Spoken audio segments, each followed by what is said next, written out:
받지 말라라는 제 말씀 가지고 함께 은혜를 나누고자 합니다. 여러분, 삶에서 사실은 삶에서 이기느냐 지느냐는 모든 것이 어디에 달려 있을까요? 내 마음속에 달려 있어요. 이게 여러분 가짜가 아니에요. 우리는 매일매일 영적인 전쟁을 벌이는데 특히 우리 마음과 싸우는 일이 허다합니다. 내 마음이 어떤 결정을 하냐에 따라서 나의 삶이 바뀌는 거예요. 오늘 아침에도 좀 늦겠다라고 마음먹으면 늦는 거예요. 좀 빨리 오겠다라고 마음먹으면 빨리 오는 거예요. 그리고 오늘 내가 예배를 안 드리겠고 하겠다 하면 안 드리는 거예요. 여러분, 모든 것이 사실은 내 마음에서 결정되는 게 상당히 많다는 겁니다. 그래서 삶에서 이기냐 지느냐는 내 마음속의 문제예요. 나는 내 모양은 왜 이렇지? 왜 나는 이 마음이 계속 부정적일까? 라는 이런 자신감의 결여, 어떤 낮은 자존감, 그 외에 여러분들 많은 염려들이 있잖아요. 거기다가 여러분 가운데 감정에 휘둘리는 사람이 있어요. 두려움에 휘둘리는 사람이 여러분들 한두 명이 아니라는 것을 우리는 잘 압니다. 근데 이런 모든 것들은 사실 마음을 훈련하지 않는 그 결과에서 나온다고 이야기를 해요. 다시요. 내 마음을 훈련하지 않으면요, 이런 두려움과 감정에 휩쓸리고 염려와 낮은 자존감과 자신감의 결여들이 끊임없이 따라오게 되어 있다는 겁니다. 이 훈련을 해야지만이 이런 것들로부터 우리가 이긴다는 겁니다. 매 순간 옳은 생각을 선택하는 게 우리에게 전쟁이라는 거예요. 우리 인생을 놓고 여러분 미안하지만 보이지 않지만요, 원수 마귀가 치열한 전쟁을 벌이는 곳이 바로 우리 마음이기 때문에 그렇다는 겁니다. 그래서 마음 전쟁 끝내기라는 책이 있어요. 그 책에 보니까 마음 전투에서 이기기 위한 12가지 전략이 나와요. 12가지인데요. 다 소개를 할 수는 없어요. 몇 가지만 여러분들에게 소개하려고 하는데요. 마음 전투에서 이기기 위해서는 첫째, 이렇게 하라고 이야기합니다. 나를 상처 준 사람을 용서하겠다. 선언이에요. 여러분, 이게 쉬울까요? 나에게 상처 줬는데, 아픔을 줬는데 그 사람을 쉽게 용서하기가 쉬울까요? 어려워요. 정말 어렵습니다. 이게 지금 현실이에요, 여러분. 여러분에게 해악을 끼쳤는데 그래 내가 용서할게 쉽던가요? 절대 쉽지 않습니다. 하지만 이 책의 저자는요, 소중한 인생을 분노와 원망으로 낭비하지 말라 합니다. 우리의 소중한 인생을 그냥 분노하고 그리고 우리 안에 원망으로만 계속해서 그 사람을 보게 되면은 낭비라는 거예요. 이루어지지 않는다는 거예요. 여러분 공감이 되지 않습니까? 이거를 여러분들이 매일매일 마음속으로 선언해야 된다는 겁니다. 두 번째는 바로 이거더라고요. 나는 걱정하지 않는다는 거예요. 나는 걱정하지 않는다. 여러분, 걱정이 없는 사람이 있을까요? 지난주에도 이야기했죠. 염려가 없으면 염려할 일이 필요 없다고. 여러분들, 우리가 염려하지 않을 수가 없어요. 우리는 끊임없이 염려와 걱정이 우리 속에 있습니다. 하지만 매일 아침 선포하세요. 선언하세요. 그래, 나는 이런 일이 있어도 염려하지 않겠다. 왜냐? 주의 지팡이와 막대기가 나를 안위해 주시니까. 주님이 나와 함께 하시고 주님이 나의 목자가 되시니 내 곁에 계시니 나는 부족함이 없다. 여러분, 이렇게 여러분 선포하는 거예요. 그러면서 이 저자가 하는 이야기가 뭔지 아십니까? 걱정은 나를 괴롭히는 마귀의 뜻에 동조하는 뜻이다. 여러분, 마귀의 뜻에 동조하는 게 걱정이래요. 걱정하는 여러분들 되길 바랍니다. 잘 듣고 계시네. 잘 듣고 계시네. 감사합니다. 여러분, 걱정하지 않겠다는 이 마음을 선포하세요. 또 하나는 뭐냐면은 바로 이겁니다. 나는 감정대로 요동하지 않겠다는 거예요.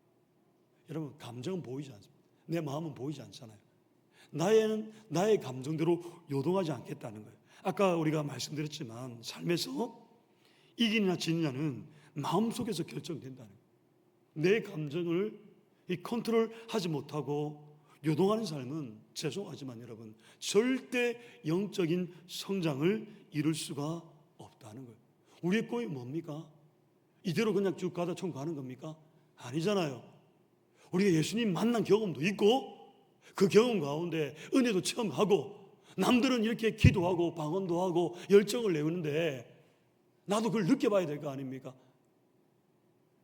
형식적으로 교회를 왔다 갔다 하는 우리의 모습이 부끄럽지 않습니까, 여러분? 이런 상황 속에 우리가 살아가고 있는 우리의 모습을 우리는 볼 수 있어요. 그럴 때 영적인 성장은 여러분 이룰 수가 없다는 거예요. 내 감정, 내 마음을 바로잡지 않으면요 이런 성장이 일어날 수 없어요. 그래서 오늘 우리가 읽은 이 본문을 다시 한번 보십시오. 뭐라고 이야기합니까? 모든 지킬 만한 것 중에 더욱 내 마음을 지키라. 왜 마음을 지켜야 될까요, 여러분? 생명의 근원이 이에서 난다는 거예요. 죽느냐 사느냐의 문제가 마음에 달려있다는 것을 우리에게 말씀해주고 있다는 겁니다. 그렇다면 여러분 이렇게 중요한 내 마음의 상태, 내 마음의 평정, 여러분들의 감정의 이 통제, 감정의 지배를 받지 않기 위해서는 저와 여러분들 어떻게 해야 될까요? 자, 오늘 본문은 몇 가지를 이야기해 주는데요. 저는 전체적인 성경의 주제를 가지고 한번 이야기해 보려고 합니다. 자, 첫 번째는 바로 이겁니다. 한번 같이 읽어볼까요? 시작. 느낌보다 믿음으로 살라. 예, 뭐 느낌만 와도 알 수 있잖아. 노래도 있잖아요, 그죠? 예, 우리 MZ세대는 잘 몰라요.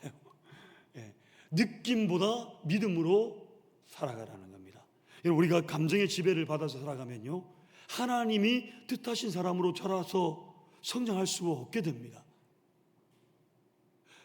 젊은 날에 여러분 모세를 한번 보십시오.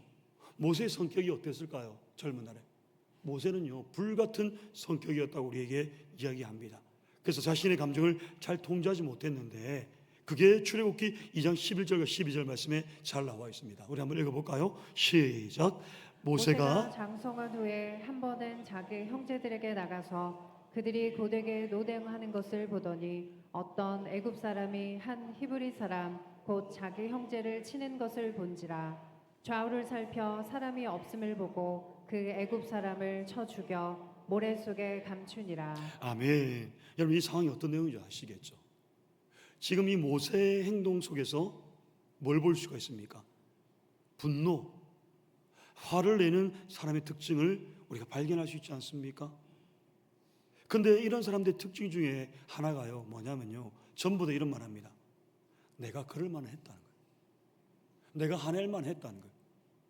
내가 분을 못 참을 수밖에 없었다는 것을 이야기합니다.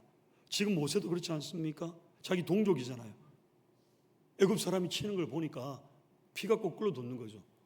그러면서 어떻게 합니까? 쳐 죽였대요. 성경은 쳐 죽였다고 이야기하지 않습니까?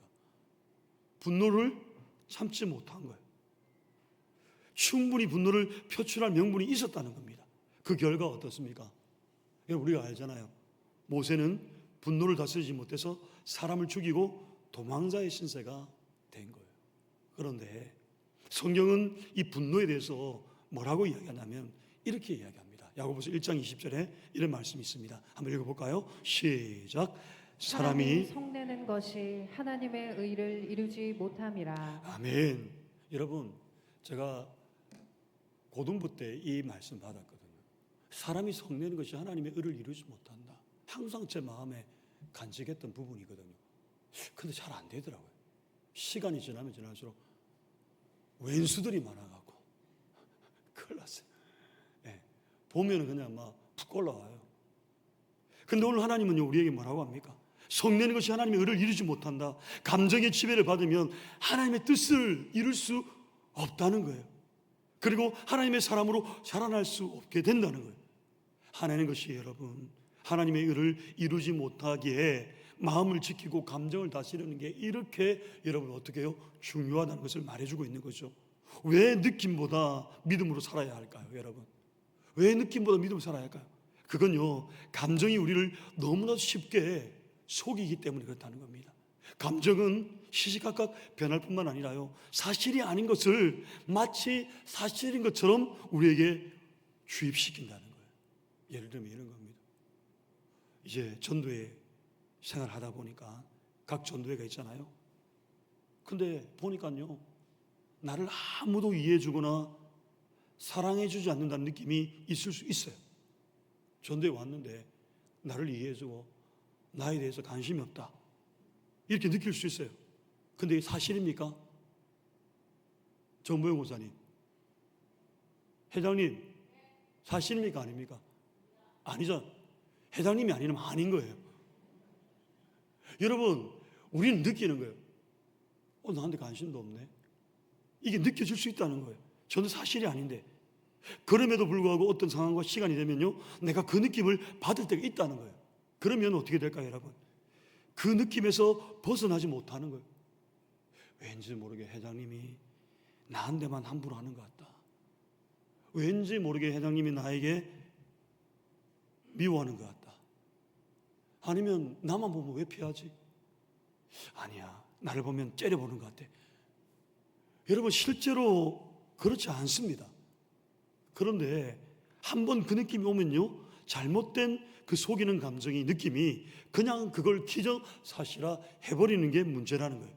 그래서 나에게 이런 느낌과 감정이 올 때에 여러분, 마음을 지켜서 믿음의 눈으로 반응하는 게 중요하다는 겁니다. 감정에 여러분 휘둘릴 때 그냥 감정에 휘둘리면 안 되겠다 정도가 아니에요. 이때 믿음의 굳은 결단이 필요하다는 겁니다. 나는 내 마음을 지키고 내 마음을 새롭게 함으로 변화될 거다. 이러한 굳은 마음의 결단과 실천이 필요하다는 거예요. 사랑하는 여러분, 감정에 따라 행동하지 않겠다고 여러분들 결단해야 합니다. 그게 사실인 것처럼 보여도요, 내 감정과 느낌에 따라 움직이지 않을 거라고. 왜냐하면 하나님의 사람은 그렇게 느낌 따라 사는 사람이 아니기 때문에, 진정한 믿음을 가진 사람들은요, 느낌 따라 사는 사람이 아니기 때문에. 근데 어려워요. 하나님의 사람은 보이는 대로 믿는 게 아니에요. 믿는 대로 보는 거예요.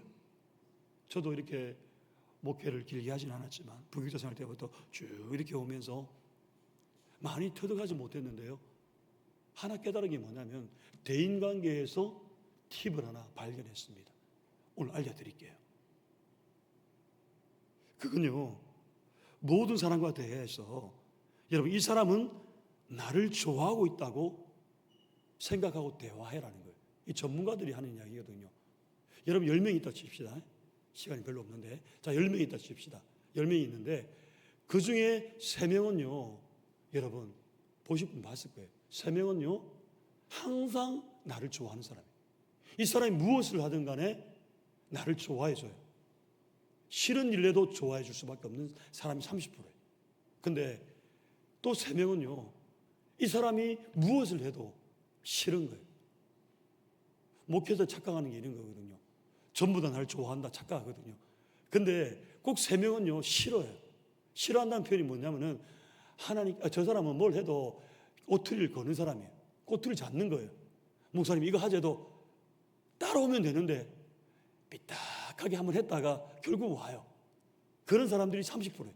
그러면 40%는 뭘까요? 40%는 중립이에요. 중립적인 사람이에요. 이 사람들은요, 싫고 좋고를 떠나서 그냥 꾸준히 가는 사람이에요. 그럼 여러분 어떻게 생각해야 됩니까? 70%는 나를 좋아한다 생각하면 돼요. 왜요? 중립이니까. 근데 그 사람이 나를 안 좋아할 수도 있어요. 실제 나를 좋아하는지 안 좋아하는지 우린 잘 몰라요. 근데 그 중요하지 않습니다. 중요한 건 뭘까요? 내가 그렇게 믿고 대화를 하면 되는 거예요. 사실 이 목회를 하면서 제가요, 상대방의 눈빛만 봐도, 옷깃만 스쳐도요, 그리고 행동 하나만 봐도 그 사람이 나를 좋아한다, 싫어한다, 이 느낌이 옵니다. 분명 이상한 느낌이 들면요, 이유가 있어요. 뭔가 교회에 나에게 섭섭함이 있는구나 느낄 때가 있습니다. 그러면 저도요, 여러분 죄송하지만 사람인지라 마음이 다쳐요. 그분에. 그리고 뒤로 물러갈 수밖에 없습니다. 근데요, 여러분, 방금 전에 이야기했던 이것을 적용하면은 상대방에 대한 오해가 사라지고 자유함이 생겨요. 왜냐하면 이 사람의 상태와는 상관이 없어요. 아, 당신이 나를 위해서, 나를 도와주기 위해서, 나를 좋아해서 해주는 말이라고 오해 없이 어떻게 해요? 해석할 수가 있는 겁니다. 오늘 여러분들에게도 이것을 한번 적용해 보기를 바랍니다. 뭐 한 사람밖에 없어요. 여러분들은 다 평안하고 온유하고 다들 잘 지내십니까? 아, 예. 아, 대인관계가 아주 좋습니다. 감사합니다. 아, 저만 그런 것 같았어요. 아, 이 심리적으로 제가 이렇게 느껴지니까 그런 것 같아요. 근데 여러분, 오늘 이걸 보면서 저는 느꼈어요. 아, 이걸 내 삶에 적용하면 되겠다. 누굴 만나든 간에 그 사람은 일단 긍정적으로 나를 판단한다 라고 생각하면 되는 거예요. 근데 이 사람이 나에게 삐딱하게 군다라고 생각하는 순간부터 마음이 다치기 시작하는 거예요. 싫은 거예요, 인간이. 근데 그런 마음을 가지지 않고 본다는 게 중요하다. 여러분, 믿음의 사람은요, 보이는 대로 믿는 게 아니래요.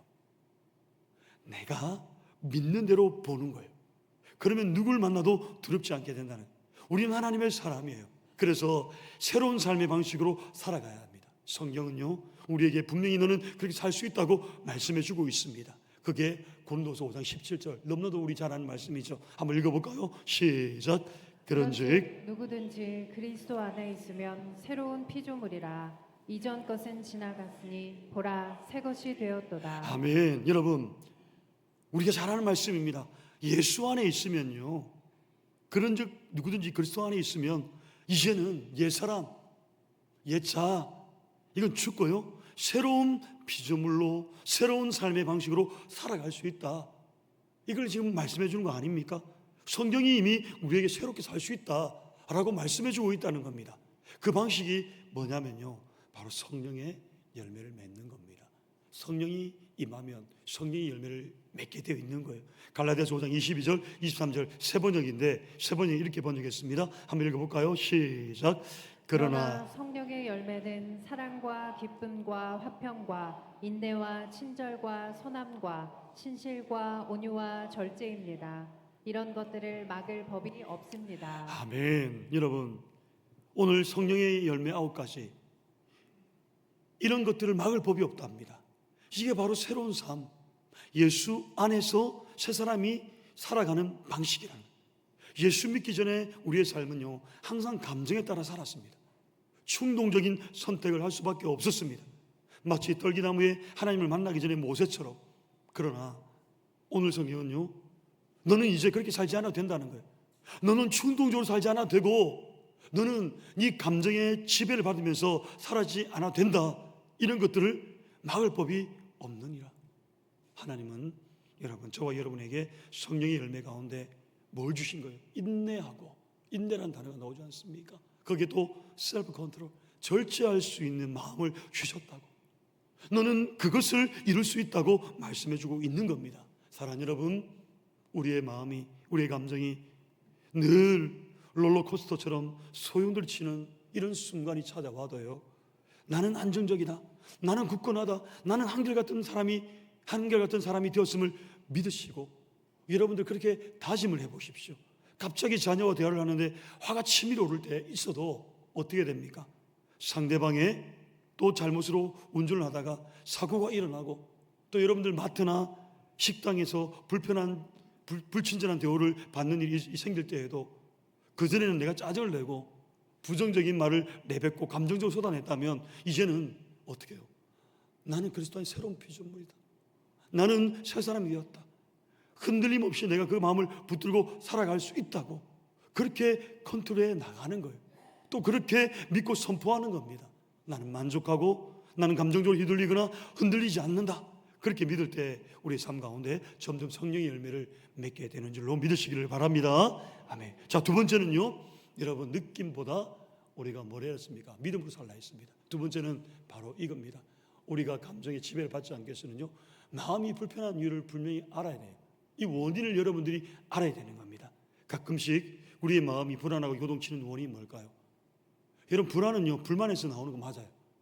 불안한 마음은 불만과 똑같이 짝을 이루어요. 그래서 불만이 가득하면 쉽게 화를 내게 되고 감정이 불안정하게 됩니다. 우리는 언제 불만이 들어옵니까? 내게 없는 게 생기면 불만이 생기는 거예요. 또 남들에게 느낀 서운한 감정만을 붙잡으면 불만이 생깁니다. 나를 다른 사람과 비교하고 내가 못 가진 것을 생각하면 불만이 싹트기 시작하는 거예요. 그럼 여러분, 이런 불안한 감정들이 일어날 때 우리는 어떻게 해야 될까요? 그때 중요한 거예요. 내가 얼마나 복받은 존재인지를 다시 한번 깨닫는 거예요. 만족감이 없는 사람은요, 감사의 습관을 기르지 못한 사람이에요.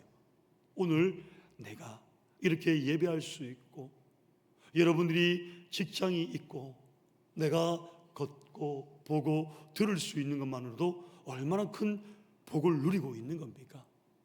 당연한 겁니까? 당연한 게 아니에요. 하나님의 은혜죠.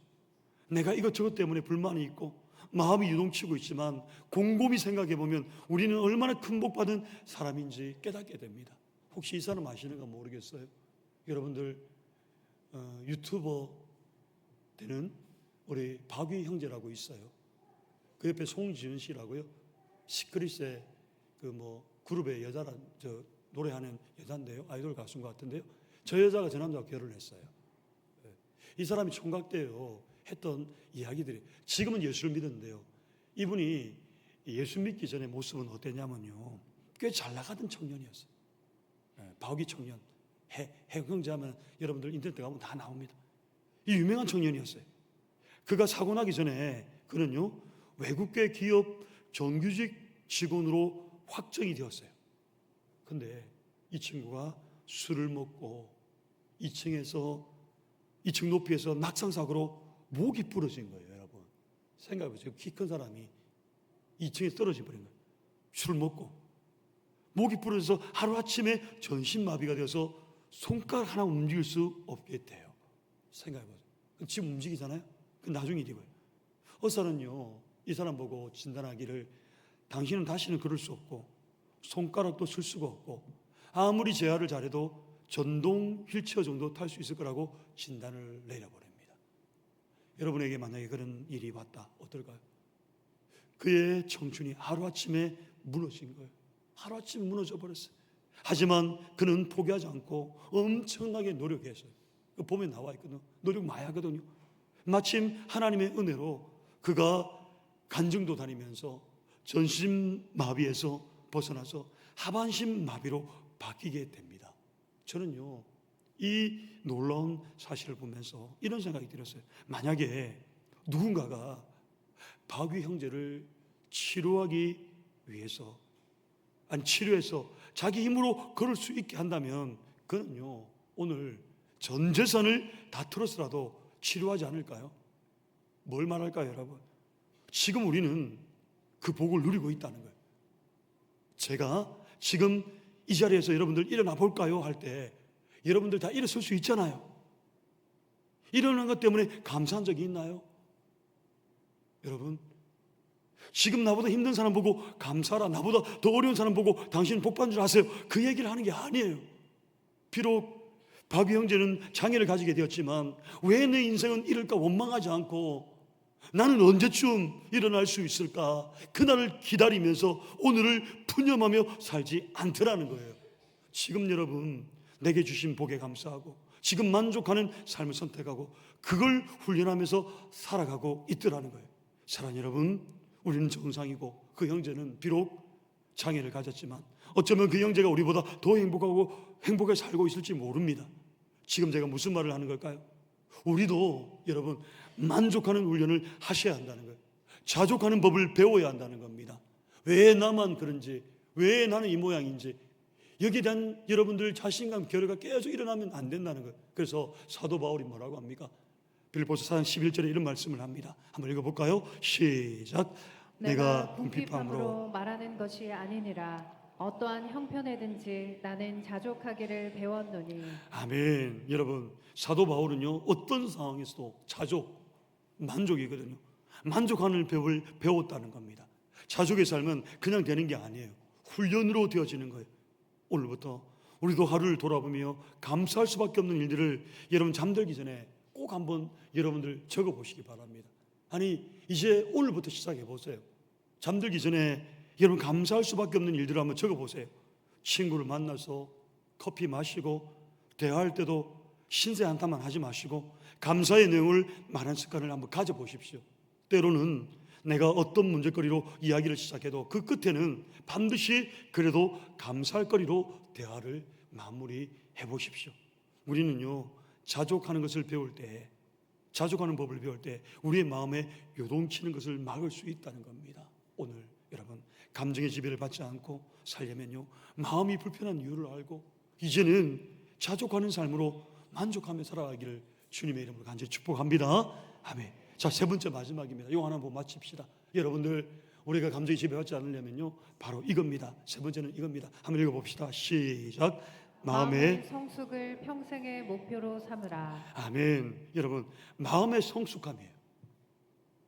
예수를 100년 믿어도요, 성숙하지 못해요. 50년을 믿어도 성숙하지 못해요. 근데 1년을 믿어도요, 마음의 성숙함이 있는 사람이 있어요. 근데 우리의 목적이 뭐라고요? 평생이에요, 평생. 우리 주변에 보면 이런 사람들이 있죠. 능력이 탁월한데 실패한 인생을 사는 사람들이 많습니다.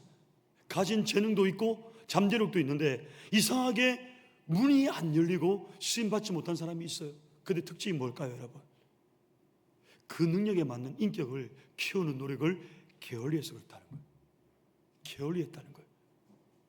내 감정적으로 요동치고 흔들리는 것을 대수롭지 않게 여기면 계속 귀의 문이 닫히는 거예요. 우리가 알듯이 야곱의 12아들들의 이름을 우리가 다 외울 수는 없지만은 그 장자 누굽니까? 루벤이잖아요. 그런데 루벤은 장자의 축복을 기도를 받지 못합니다. 오히려 유다와 요셉의 축복을 받게 되죠. 이유가 뭘까요, 여러분? 루벤은요, 굉장히 탁월했다고 이야기합니다. 그런데 아버지 야곱이 루벤을 축복하는 이 장면을 한번 보시기 바랍니다. 창세기 49장 3절과 4절인데 한번 읽어봅시다. 시작. 루벤아, 너는 내 장자요, 내 능력이요, 내 기력의 시작이라. 위풍이 월등하고 권능이 탁월하다마는 물의 끓음 같았은즉 너는 탁월하지 못하리니 내가 아버지의 침상에 올라 더럽혔음이로다. 그가 내 침상에 올랐었도다. 아멘. 여러분, 지금 루벤은 장자라고 이야기하지 않습니까? 루벤은 위풍이 월등하고 권능이 탁월했지만 그러나 뭐가 문제였습니까? 물의 끓음 같았은지 이랍니다. 마음이 파도 같다는 거예요. 마음을 다스리고 유혹이 왔을 때 그걸 끊어내지 못하니까 감정에 쉽게 지배를 받아 결국은 어떻게 된 거예요? 장자의 축복을 놓쳐버리고 맙니다.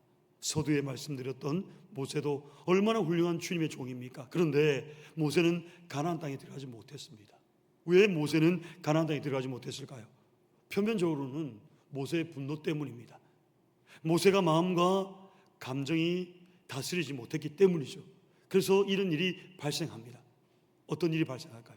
모세가 이스라엘 백성들을 데리고 광야를 가는데 이스라엘 백성들이 불평을 하는 거죠. 물이 없다고 합니다. 그때 하나님은 모세에게 반석을 치면서 이 물이 나올 거라고 말씀해 줍니다. 민수기 20장 7절과 8절 상반절인데 한번 읽어볼까요? 시작. 여호와께서 모세에게 말씀하여 이르시되 지팡이를 가지고 내 형 아론과 함께 회중을 모으고 그들의 목전에서 너희는 반석에게 명령하여 물을 내라 하라. 아멘. 여기까지. 여러분 지금 보십시오. 모세가 이스라엘 백성들이 불평한 거예요. 불평하니까 지도자인 입장에서 마음이 상할까요, 안 상할까요? 상합니다, 당연히. 그래서 하나님의 말씀대로 반석에게 명하여 물을 내라 하지 않고요, 자기의 감정을 지금 섞어버린 거예요. 감정을 조절하지 못하고 분노하는데 민수기 20장 10절과 11절에 이렇게 말합니다. 한번 읽어볼까요? 시작. 모세와 아론이 회중을 그 반석 앞에 모으고 모세가 그들에게 이르되 반역한 너희여 들으라. 우리가 너희를 위하여 이 반석에서 물을 내려 하고 모세가 그의 손을 들어 그의 지팡이로 반석을 2번 치니 물이 많이 솟아 나오므로 회중과 그들의 짐승이 마시니라. 여러분 무엇을 말할까요? 지금 모세는요, 자기 감정이 섞여져 있습니다.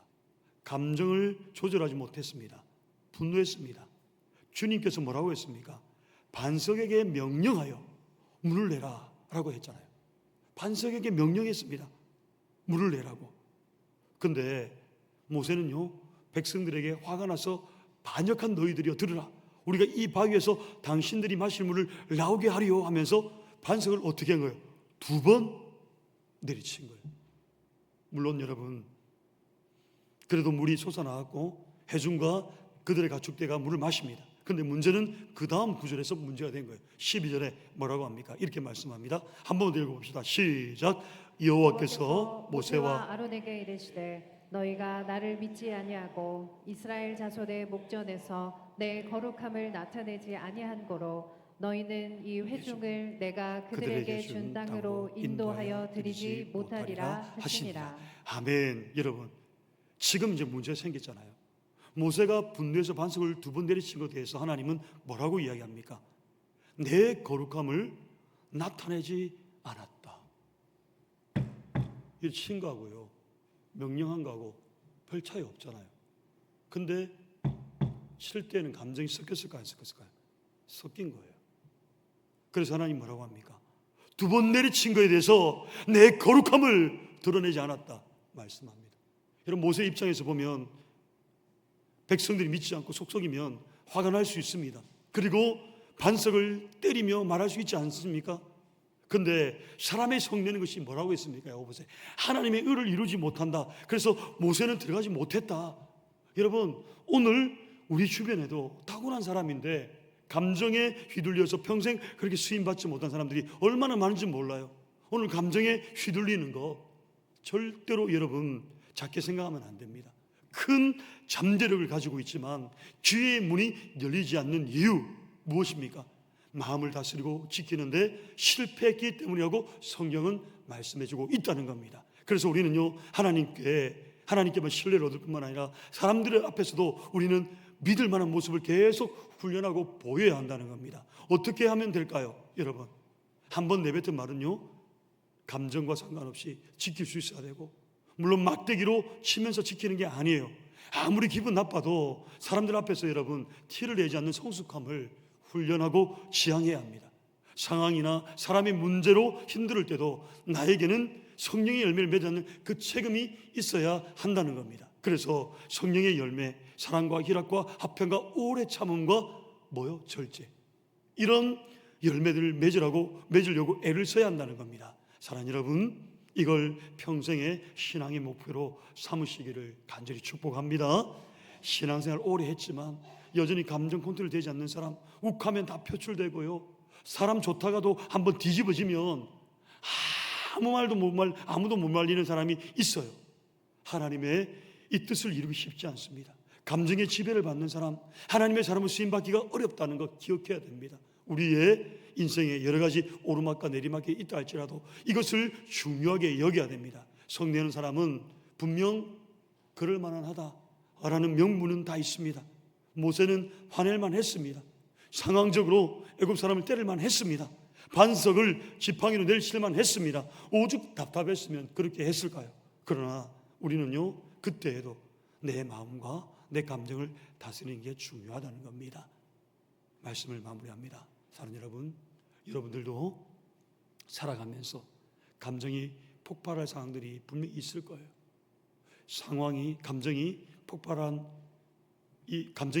부모님에게, 또 감정이 폭발한 자녀들에게, 또 선생님들에게, 또 감정을 통제하지 못하고 함부로 매를 들었던 교사나, 또 사회에서는 그렇게 분노를 억제하지 못하는 직장 상사들, 또는 나 자신에게 우리는 그렇게 아파하고 힘들어하는 경험들이 있지 않습니까? 그게 우리의 아픔이라면 이제 우리는요, 적어도 그걸 다른 사람에게 허락해서는 안 된다는 거예요. 특히 내 사랑하는 사람들이, 내 주변의 가족들이 내 감정의 희생양이 되지 않도록 그걸 절대로 방치하면 안 된다는 겁니다. 이건 하나님의 사람에게 맞지 않는 거예요. 오늘 여러분, 감정의 지배를 받지 않으려면요, 꼭 3가지를 기억하기를 바랍니다. 느낌보다 믿음으로 살라는 거예요. 마음이 불편한 이유를 분명히 우리가 알고, 또 마음의 성숙을 평생의 목표로 삼을 때 우리는 감정의 지배를 받지 않고 오직 성령의 열매를 통해서 절제를 배우고 오래 참게 되고요, 인내하게 되고요, 사랑할 수 있는 마음들이 우리 가운데 열매를 맺게 되는 이런 축복이 있게 될 줄로 믿으시고 오늘도 믿음 가운데 승리하고 감정을 컨트롤하는 저와 여러분 되시기를 주님의 이름으로 간절히 축원드립니다. 아멘.